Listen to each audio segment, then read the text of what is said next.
अच्छा, एक और प्रतिक्रिया आई।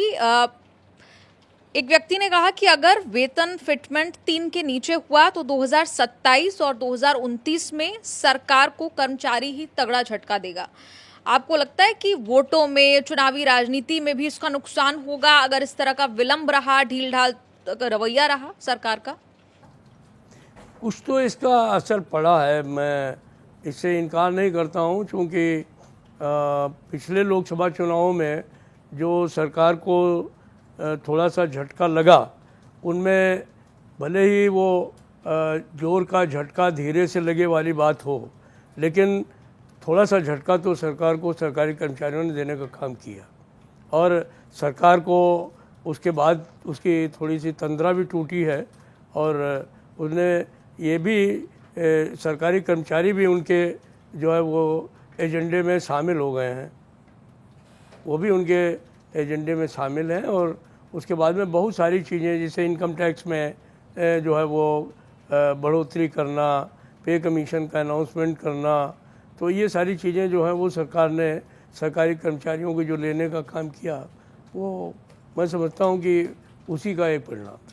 लेकिन ये जो लेट लतीफ़ी है, क्या ये किसी आंदोलन को भी जन्म दे सकती है आगे आने वाले समय में सरकारी कर्मचारियों की बिल्कुल, तरफ से? इसमें कोई शक नहीं है निधि।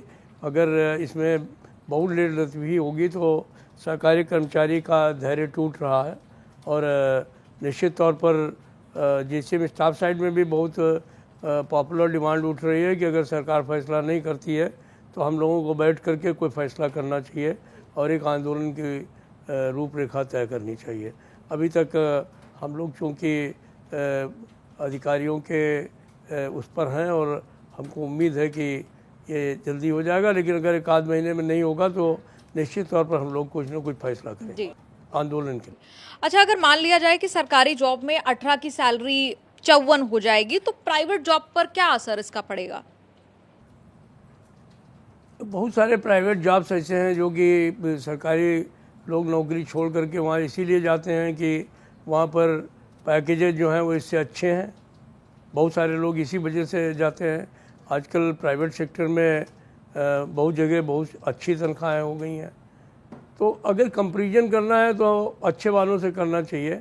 बाकी ये जो ठेका मजदूर हैं जिनका कि एटीएम कार्ड जो है ठेकेदार की जेब में रहता है, ऐसे लोगों को जेल में डालने का काम होना चाहिए, जो कि देश का कानून नहीं मानते, मिनिमम वेज नहीं देते, उनको जो है वो ईएसआई और बीमा नहीं देते, उनके जो है काम के घंटे नहीं तय करते।